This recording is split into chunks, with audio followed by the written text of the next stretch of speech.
मेहंदी लगा के रखना। हम साहब को भाई तो लोग बुला दे, सब भाई बाकी सब लोग पब्लिक के पास है, एक बार तुम बुला दो।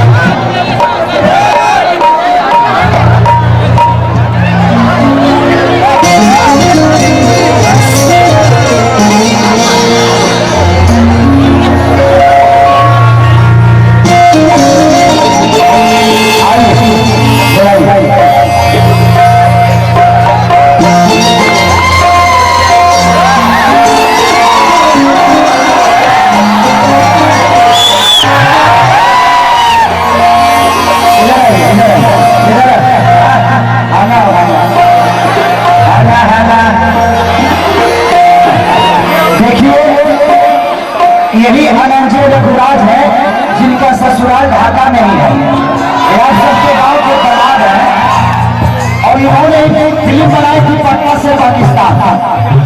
तो मैं चाहूंगा, और इन्होंने फिल्म बनाई है मेहंदी लगा के रखा, तो मैं चाहूंगा कि इस गांव के दामाद के लिए एक जोरदार ताली बजा दिया। इन्होंने इतनी पैसा खर्चा किया, मेहंदी लगा के रखना, इतनी खूबसूरत फिल्म बनाई। और ये बहुत अच्छी बच्ची है।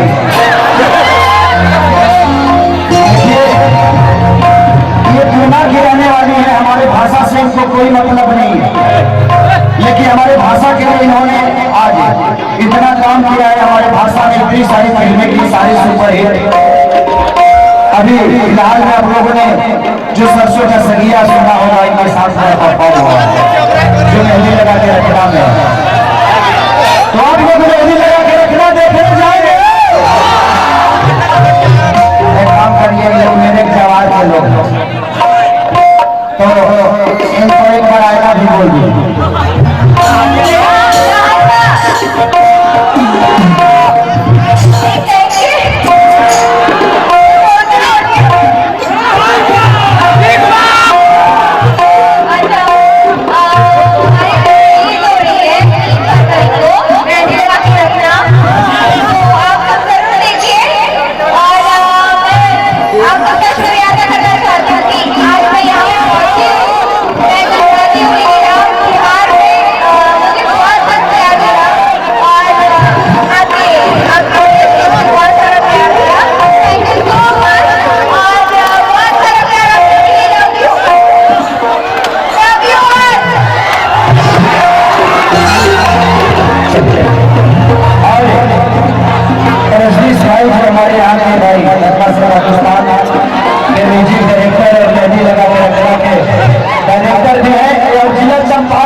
तो मैं अभी जिला चंपारण नहीं रह रहा, जिला चंपारण से डायरेक्टर जिला चंपारण से हमारे अनंजय रघुराज जी।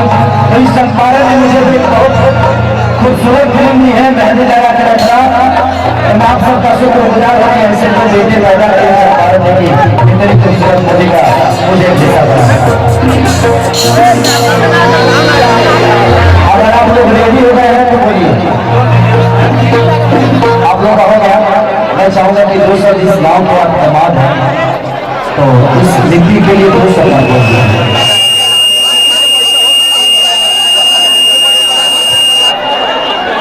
प्रणाम।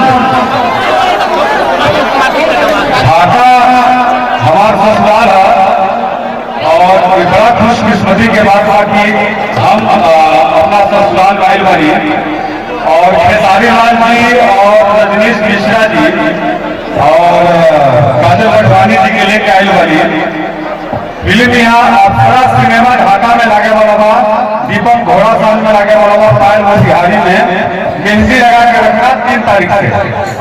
और सबसे पहले ये पटना से पाकिस्तान को देखा जैसे वो नहीं है, कितना लोग देखे पटना से पाकिस्तान डायलॉग बा कि बम पे धमाका ही नहीं रहेगा कि मरे वाला हिंदू है कि मुसलमान, बम पे धमाका ही नहीं रहेगा कि मरे वाला हिंदू है कि मुसलमान। ये बताओ खातिर बने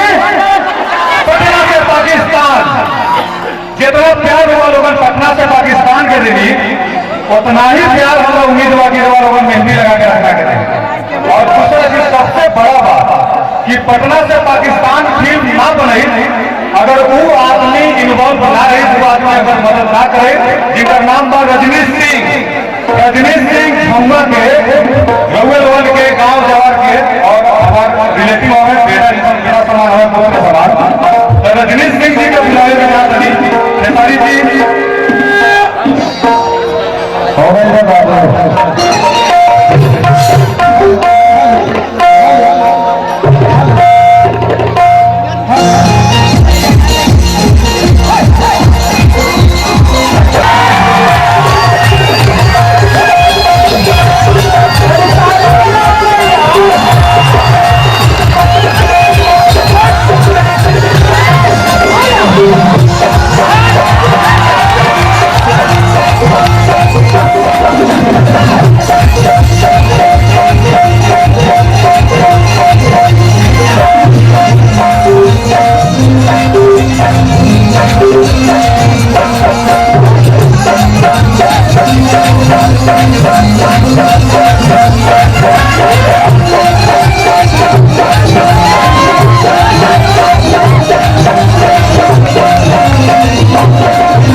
थोड़ा सा अगर हाथ रखिए आउट नहीं जाएगा। चलिए भाई अब पहले कुछ सुना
कितना लोग माई से हाथ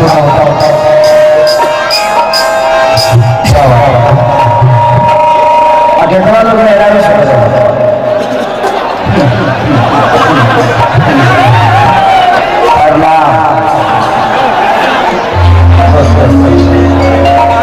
सुन लीजिए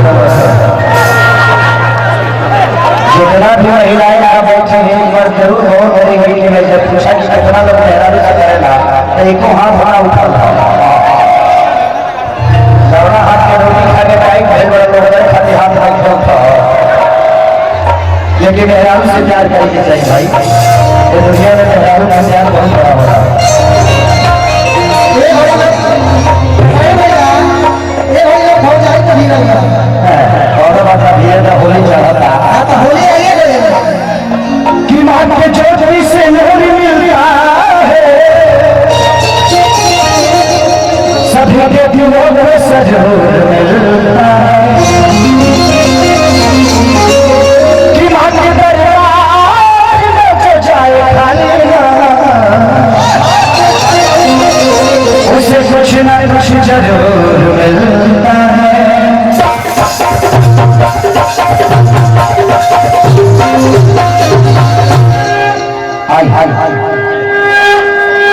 इधर भाई के दरबार में ये होता था कि माटी के मूर्ति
Yes,